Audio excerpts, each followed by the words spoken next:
오늘 본문 고린도후서 12장 1절부터 13절까지를 저와 여러분이 번갈아 가면서 교독하시겠습니다. 무익하노마 내가 부득불 자랑하노니 주의 환상과 계시를 말하리라. 내가 그리스도 안에 있는 한 사람은 14년 전에 그가 셋째 하늘의 교가 되시러 그가 몸은 있었는지 몸 밖에 있었는지 나는 모르거니와 하나님은 아시느니라. 내가 이런 사람을 아노니 그가 몸 안에 있었는지 몸 밖에 있었는지 나는 모르거니와 하나님은 아시느니라. 그가 나는 교를 말할 수 없는 말을 사람이 가히 내가 이런 사람을 위하여 자랑하겠으나 나를 위하여는 약한 것들 외에 자랑하지 아니하리라. 내가 만일 자랑하고자 하여도 어리석은 자가 되지 아니할 것은 내가 참말을 하리라. 그러나 누가 나를 보는 바 내가 듣는 바에 지나치게 생각할까 두려워하여 그만 들어가더라. 여러 계시를 받은 것이 지극히 크므로 너무 자만하지 않게 하시려고 내 육체에 가시 곧 사탄의 사자를 주셨으니 이는 나를 쳐서 너무 자만하지 않게 하려 하심이라. 이것이 내게서 떠나는 거요 내가 세 번 주께 간구하였더니 나에게 이르시기를 내 은혜가 네게 족하도다. 이는 내 능력이 약한 데서 온전하여짐이라 하신지라. 그러므로 도리어 크게 기뻐함으로 나의 여러 약한 것들에 대하여 자랑하리니 이는 그리스도의 능력이 내게 머물게 하려 함이라. 그러므로 내가 그리스도를 위하여 약한 것들과 능력과 궁핍과 압박과 곤란을 경험하노니 이는 내가 약한 그리스도의 강함이니라. 내가 어리석은 자가 되었으나 너희가 억지로 시킨 것이니 나는 너희에게 칭찬을 받아야 마땅하도다. 내가 아무것도 아니나 지극히 크다는 사도들보다 조금도 부족하지 아니하니라. 사도에게 받은 것은 내가 너희 가운데서 모든 참과 도적과 기사와 능력을 한 것이라. 함께 읽겠습니다. 내 자신이 너희에게 폐를 끼치지 아니한 일밖에 다른 교회보다 부족하게 한 것이 무엇이 있느냐? 너희는 나의 이 공평하지 못한 것을 용서하라. 기도하겠습니다. 하나님, 사도 바울이 그리스도 안에서 자신의 약함을 자랑하고 자신의 약함 가운데서 그리스도의 은혜와 그리스도의 능력이 온전하며 충만히 드러날 수 있었던 것을 기뻐하고 감사하였듯 하나님, 우리들의 삶에서도 우리들의 약함 가운데 머무는 하나님의 은혜와 능력으로 인해 우리들에게 큰 기쁨이 있게 하시고 우리들이 당하는 고난들, 처하고 있는 어려운 상황들이 우리를 낙심시키는 것이 아니라 그로 인해 그리스도와 더 연합하게 하고 사귀게 하며 교제하게 하는 일들이 일어나도록 도와주시옵소서. 모든 말씀 예수님의 이름으로 기도드립니다. 아멘. 오늘 11장 16절부터 12장 13절까지 보겠습니다. 이 단락은 사도 바울의 어리석은 자랑 연설 혹은 사도 바울의 고생 목록이라는 부제가 붙어 있습니다. 이미 사도 바울은 11장 1절을 보시면 거기에서 이미 어리석은 자랑을 하는 나를 용납해 달라고 이미 이야기하였습니다. 이 사도 바울의 자기 자랑이라는 것은 어리석은 자랑일 수밖에 없습니다. 먼저는 바울이든 거짓 사도들이건 간에 그 자랑의 내용이 인간적으로 놀라울지라도 어떤 화려한 굉장한 것이 거기 담겨 있을지라도 하나님 앞에서 자기 자랑을 한다는 것은 늘 어리석은 짓이죠. 그래서 오늘 본문 17절부터 18절을 보시면 바울은 내가 지금 하고자 하는 이 어리석은 자랑이 주님 안에서 하는 것은 아니다. 이것은 육신을 따라서 하는 것이다. 이렇게 밝히고 있습니다. 두 번째로 사도 바울이 어리석은 자랑을 하겠다고 하면서 내가 어리석은 자랑을 한다고 해서 이 일이 어리석은 줄을 모르는 것처럼 나를 여기지는 말아달라. 이렇게 이야기하는 것이죠. 16절의 상반절을 보시면 나를 어리석은 자로 여기지 말라. 이렇게 나는 어리석은 자랑을 할 수밖에 없지만 그런 어리석은 자랑을 하는 나를 어리석다고 여기지는 말아달라. 어찌 보면 논리에 모순되는 것 같은 이야기를 하는 것입니다. 그는 뻔히 그런 줄 알면서도 어리석은 자랑을 하겠다는 것이죠. 자신도 마치 거짓된 사도들처럼 어리석은 자가 되어서 그들의 방식대로 누가 진짜 사역자인지를 고린도 교인들에게 보여주고자 함입니다.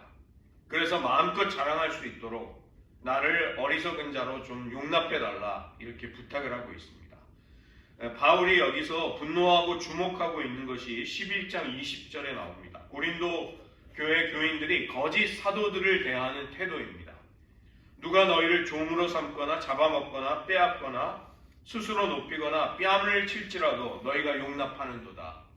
이것은 고린도 교회 교인들이 어리석게도 거짓 사도와 거짓 선생들을 용납하고 그들에게 이용당하고 착취당하는 모습이 있었던 것입니다. 11장 19절을 보시면 너희는 스스로를 지혜로운 사람들이라고 자부하지만 실제로는 참된 사역자를 분별하지 못하는 어리석은 자들이다. 바울이 이 말을 할 때는 굉장히 통한 어린 정말 안타까운 마음으로 그렇게 이야기하는 것이죠. 22절부터는 사도 바울의 자랑의 구체적인 내용이 시작이 되는데 첫 번째 자랑거리의 첫 번째는 유대교의 유산에 관련해서입니다. 거짓 사도들과 거짓 선생들은 유대인으로서 자랑하며 뽐내고 이방인 교회 교인들에게 그것을 자신의 굉장한 자랑거리로 주장하는 자들이었습니다. 히브리인이요 이스라엘 사람이요 아브라함의 후손이라는 그들의 자랑에 대해서 바울은 나도 그렇다, 조금도 부족하지 않다 이렇게 이야기하고 빌립보서 3장을 보면 심지어 바울은 나는 베냐민 지파요 히브리인 중에 히브리인이다. 나는 탁월한 바리새인으로서의 인생의 경력을 쌓았다. 그렇게 이야기하지만 여기서는 자세하게 언급하지 않습니다. 23절부터 29절에 보면 자랑거리의 두 번째 내용이 나오는데 메시아의 일꾼으로서의 사역을 했던 것, 그것이 그의 자랑이었습니다. 왜냐하면 거짓 사역자들도 스스로를 그리스도의 일꾼이라고 주장하였습니다. 여기 오늘 본문에도 말씀에도 보면 11장 23절 그들이 그리스도의 일꾼이냐 이게 그들이 주장하는 내용인 것이죠. 바울은 심지어 자신이 그들의 표현을 인용한 것조차 정신나간 말을 하는 것이다 이렇게 표현을 합니다. 바울은 거짓 사도들에 대해서 구체적으로 말하는 대신에 나야말로 그들보다 훨씬 뛰어난 사역자이며 더 열심히 교회를 위해 일했노라고 자기 자랑을 나열하는 것입니다. 그런데 이 자랑의 내용이 기가 막힌 것이죠. 그의 고생 목록입니다. 감옥에 가고 매를 더 많이 맞았고 죽을 뻔한 일도 많았다. 39대에 매를 5번 당했고 신명기가 39번 이상의 매질을 금지하고 있기 때문에 그 이상을 맞으면 사람이 죽기 때문에 그러니까 극한까지 받을 수 있는 모든 극한까지의 형벌을 받은 것이고 태장을 3번 맞았다. 가죽끈의 끝에다가 납덩어리를 달아서 노예와 반역자들을 내리치는 이 로마의 형벌입니다. 태장을 3번 당했고 한 번은 돌로 맞아 죽을 뻔했고 3번 파산했고 바다 위를 표류했노라. 수고하고 애쓰며 자지 못하고 목마름과 추위와 굶주림을 겪었던 적이 많았다. 즉 사도 바울은 그들보다 내가 더 많이 수고했다고 말하는 것입니다. 바울의 자랑에는 거짓 사역자들에게 없는 것이 있었는데 주님의 도우심에 대한 내용과 사역의 성공담이었습니다. 그러나 28절과 29절 11장에 보시면 바울은 자기가 사역했던 교회가 문제없이 승승장구하고 있다. 언제나 부흥하고 있다. 이렇게 말하지 않습니다. 약함과 어려움이 있고 실족함도 있었습니다. 오히려 그런 교회를 위해 나는 지금 깊이 많이 염려하고 있다. 내 영혼에 깊은 고뇌가 있다. 우리가 예레미야 살펴보았듯이 예레미야가 딸 내 백성, 유다 백성들 때문에 그의 영혼에 깊은 슬픔과 고통이 찾아오듯이 바울도 바로 그런 것입니다. 교회를 이익의 수단으로 삼는 사람들과는 바울은 전혀 달랐던 것이죠. 바울의 이상한 자랑이 계속됩니다. 세 번째 자랑거리는 수치스러운 탈출을 자랑하는 것입니다. 30절부터 33절을 보시면 다메섹에서 아레다 왕이 보낸 추격자들을 피해서 그는 광주리를 타고 성벽으로 내려가 도망쳤던 적이 있었습니다. 지금의 아라비아, 그 당시에 나바티아 왕국의 왕이었던 아레다가 바울이 성공적인 사역을 하고 사람들에게 영향력을 미치자 그를 잡아서 죽이려고 했던 것이죠. 바울이 왜 오직 수치스럽게 도망간 것만을 이야기하는가? 그는 자신의 약함을 자랑하고 싶고 하나님의 은혜와 능력에만 초점을 맞추고 싶기 때문에 일부러 이 이야기를 하는 것입니다. 왕이 찾아와서 죽이려고 할 만큼 사도 바울은 성공적인 사역을 한 것이죠. 그러나 그런 자랑을 다 빼놓습니다. 바울은 거짓 사도들의 부질없는 자랑에 미혹이 된 성도들을 돌이키기 위해서 나 역시 그들 못지않은 많은 자랑거리가 있음을 보여주려고 하는 것입니다. 나를 인정해달라는 의도가 아니라 그런 자랑거리, 그 거짓된 지도자들이 하는 자랑거리야말로 진정한 자격 요건이 아니다. 이것을 깨닫기를 원하는 것이죠. 진정한 지도자는 성도들을 종으로 삼지 않으며 자유케 하고 섬기며 희생하는 사람입니다. 지혜로운 성도라면 육신적인 자랑거리로 자신을 장식한 그런 사람들보다 십자가의 지혜를 따라 사는 일을 참된 지도자로 여길 것입니다. 바울이 자랑하고 있는 것은 자신의 연약함입니다. 육체적이고 정신적인 고통을 많이 당했을 뿐만이 아니라 그의 영혼은 날마다 교회를 위해 염려하고 있습니다. 그는 목자였고 영적인 아비였던 것이죠. 그리스도의 남은 고난을 나의 육체에 채우노라 이렇게 말할 수 있는 사람이었습니다. 복음을 전하다가 광주리를 타고 줄에 매달려 가까스로 도망칠 수 있었던 그는 그처럼 약했던 것이죠. 바로 그 약함이 복음을 전할 수 있는 주님의 능력을 드러내는 통로였기에 그는 그것을 자랑하고 있는 것입니다. 한국에도 물론 제가 존경하는 많은 분들이 계신데 그 한 분이 하시는 설교를 최근에 들었습니다. 그분은 한국 교회가 초창기 때는 사도 베드로를 많이 설교했다고 합니다. 그리고 한국 교회가 부흥기에 들어서면 사도 바울에 관한 성경 공부도 전체적으로 한국 교회가 열심히 했고 사도 바울에 관한 메시지가 강단에서 늘 울려 퍼지는 것을 들을 수 있었노라 이렇게 회고를 하셨습니다. 그러나 지금은 도리어 우리가 사도 요한의 영성과 그의 깊이를 배워야 한다는 말씀을 하셨습니다. 사도 요한은 주님 안에 거하라고 했지 무엇을 하라고 하지 않습니다. 내 안에 거하면 많은 열매를 맺는다는 예수님의 말씀을 그는 이야기하지 열매를 많이 거두는 비법이나 탁월한 방법을 이야기하지 않는다는 것입니다. 초대교회의 전승에 따르면 사도 요한이 이제 나이가 많아서 자기 힘으로 교회에 올 수 없게 됐을 때 사람들은 그를 들것에 실어서 그 초대교회가 모이는 예배의 자리에 모셔오셨다고 합니다. 그러면 그는 요한복음과 요한서신서에 있는 말씀을 늘 이야기했다고 하는 것이 초대교회의 전승입니다. 주님이 너희를 사랑하신 것처럼 너희가 서로 사랑하라는 것이 늘 사도 요한이 평생토록 했던 당부이자 권면이었던 것이죠. 우리가 평생 신앙생활을 했지만 주님의 사랑 안에 거할 줄 아는 우리 내면의 세계를 잘 가꾸고 있는가? 그런 마음의 정원을 가꾸는 법을 잘 알고 있는가? 우리는 질문해 볼 필요가 있습니다. 내 약함을 사도 바울처럼 자랑하면서 그리스도의 은혜와 능력만이 주목받기를 원하며 조용히 주님과 연합하고 또 동행할 줄 아는 성도, 그런 성도가 깊이를 가진 성도가 이 시대에는 필요한 것이죠. 우리가 주장하는 복음을 사람들은 이제 사형리 같은 전도지를 통해서 들으려고 하지 않습니다. 우리가 보여줄 수 있는 증거는 그리스도의 편지가 된 우리의 성품입니다. 우리의 내면의 향기 속에서 예수님이 느껴질 수 있어야 하고 우리의 진실되고 겉과 속이 다르지 않은 삶이 복음을 전하려고 할 때 반드시 요구되는 것이죠. 사도 바울이 그렇게 진실된 사역을 했노라 그는 그것을 자랑하는 것입니다. 두 번째로 사도 바울은 고린도 후서 12장으로 와서 그가 경험했던 깊은 영적인 체험에 관한 이야기를 합니다. 바울이 고린도 후서를 쓴 시기가 주후 55년에서 56년경입니다. 그런데 지금 사도 바울이 자신이 했던 영적인 체험이 그때로부터 14년 전이라고 이야기하기 때문에 이때는 주후 42년경이 되는 것이죠.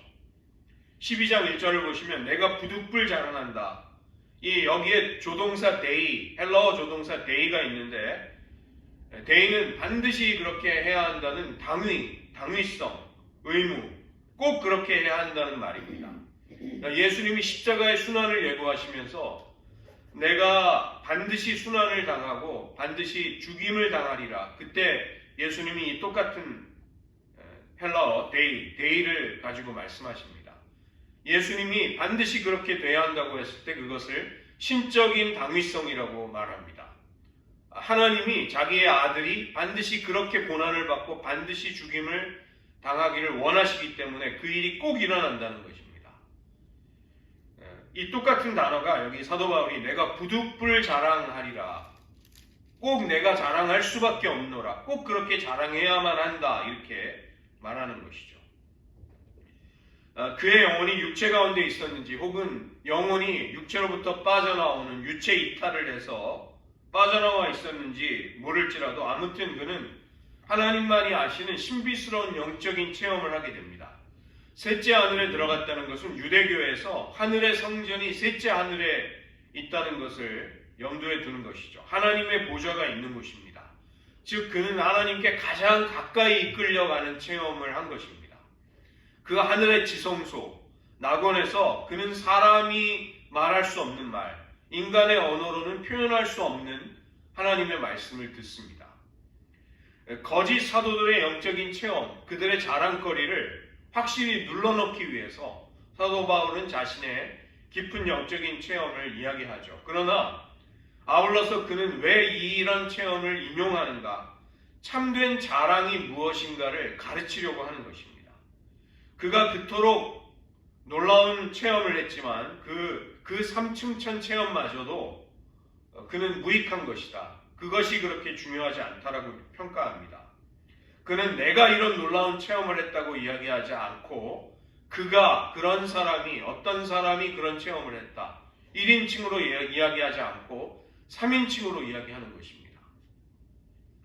그리고 12장 5절부터 6절에 보시면 그 놀라운 경험에 대한 자랑을 내가 절제하겠다, 삼가겠다 이렇게 말하는 것이죠. 자신의 성공담이 아니라 실패와 약함을 자랑하기 위해서입니다. 그리고 자신의 영적인 신비 체험에 대해서 과도한 관심이 몰리는 것을 그는 피하려고 하는 것이죠. 바울은 신비 체험보다 더 중요한 것이 있음을 알고 있었습니다. 그래서 그는 뒤이어서 7절부터 또 다른 경험담을 이야기하는 것이죠. 하나님은 바울의 육체에 가시를 주셨습니다. 사도 바울은 그것을 사탄의 사자라고 부를 정도로 고통스러워하였습니다. 성서학자들은 간질과 같은 정신질환 혹은 안질처럼 사람들에게 다 노출이 되는 심각한 병이 아니었는가, 혹은 그의 내면 속에서 일어나는 무서운 유혹 같은 것이 아니었던가, 그런 식으로 이제 추정을 해봅니다. 사도 바울이 삼층천 체험과 바로 연결해서 그의 두 번째 체험을 이야기하는 것으로 볼 때 주후 42년에서 멀지 않은 때에 이 일이 일어난 것으로 그렇게 볼 수 있는 것이죠. 바울의 초점은 그 가시가 무엇이었는가가 아니라 그 가시를 통해서 그에게 임했던 깨달음이 무엇이었는가, 그것을 말하고 싶은 것입니다. 12장 7절에서 사도 바울은 그 육체의 가시, 사탄의 사자를 자신의 교만을 미리 방지하시려는 하나님의 배려하심이었다, 이렇게 묘사하는 것이죠. 바울이 처음부터 그 고난을 그렇게 이해하지는 않았을 것입니다. 많은 고통을 당하고 여러 번의 간절한 기도, 그러나 응답되지 않는 가운데 마침내 임한 하나님의 응답을 통해서 도달한 결론이었을 것입니다. 두 번째 깨달음은 8절과 9절에 나오는데 바로 약함과 관련이 된 하나님의 뜻입니다. 문제가 해결이 되고 기도가 응답되지는 않았지만 하나님의 원리를 바울은 배우게 됩니다. 자신의 강함과 성공보다도 하나님의 함께하심이 더 중요하고 신자들이 약하고 수치스러울지라도 그 연약함 속에서 그리스도의 참된 능력이 함께하신다는 것을 그는 이야기합니다.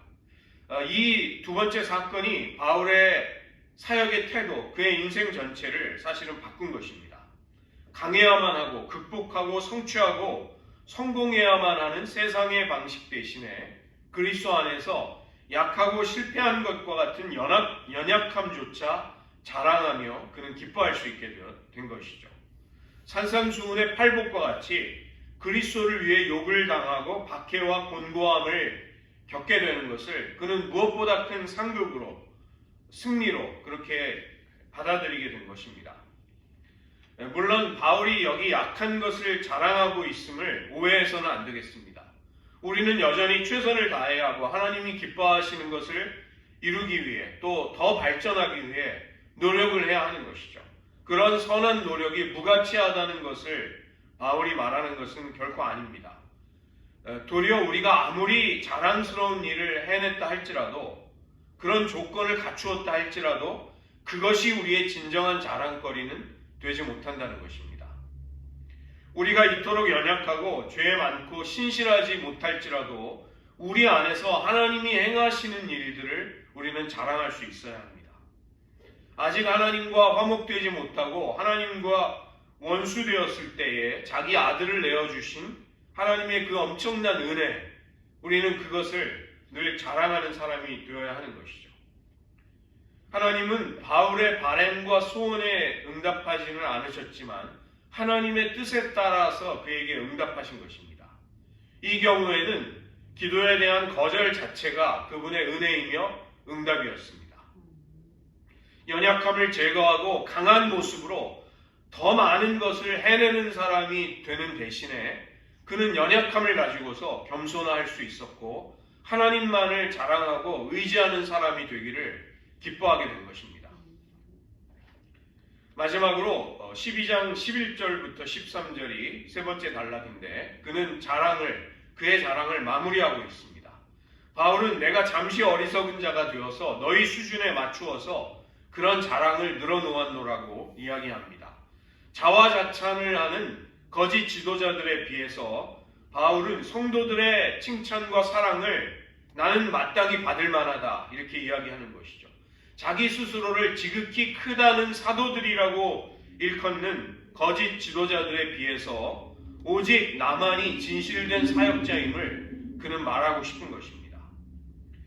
자신이 참된 사도인 증거가 무엇인가? 하나님의 기사와 능력을 교회 가운데에서 행한 것이었다 이렇게 밝히고 있습니다.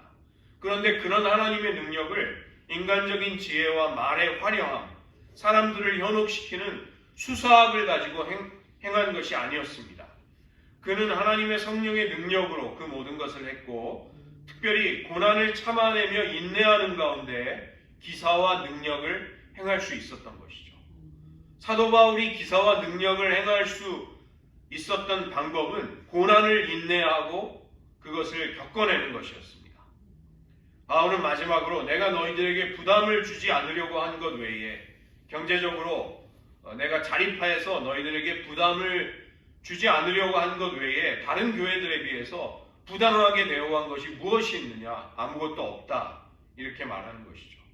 교회에 해를 끼친 적이 없는 나의 행동을 공정하고 바르게 이해해달라. 그리고 나를 마땅히 그에 따라 대우해달라. 이렇게 바울은 이야기하는 것입니다. 무엇이 진정한 은혜일까요?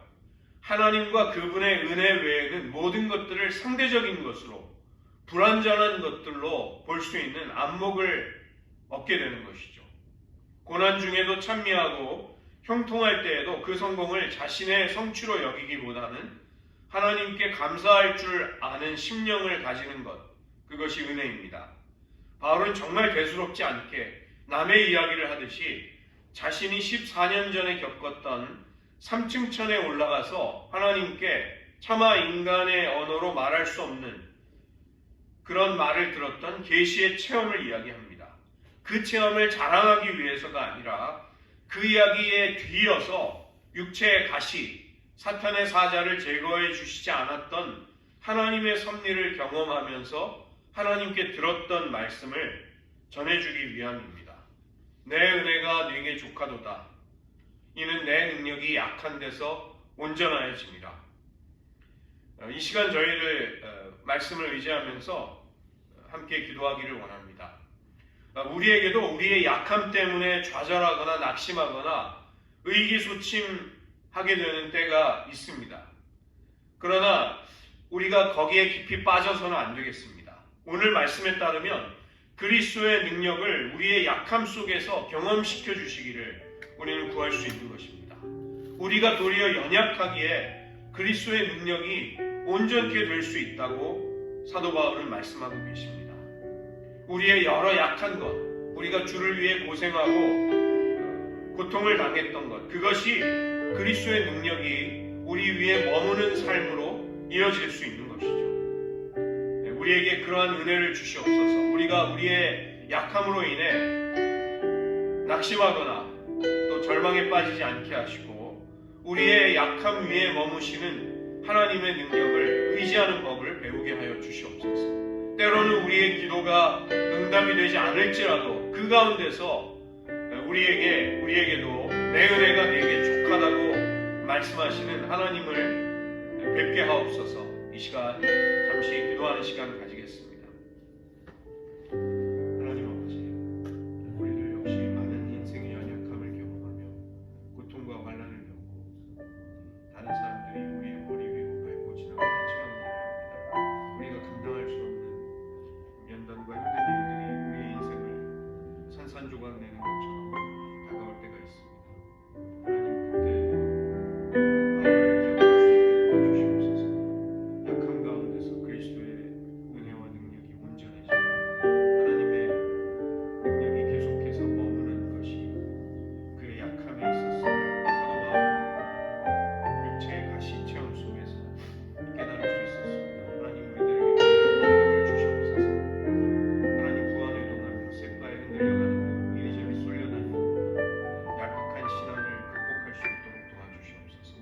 무엇이 주어지는 것을 통해 하나님의 복을 재단하려는 어리석음에서 벗어나게 하여 주시옵소서.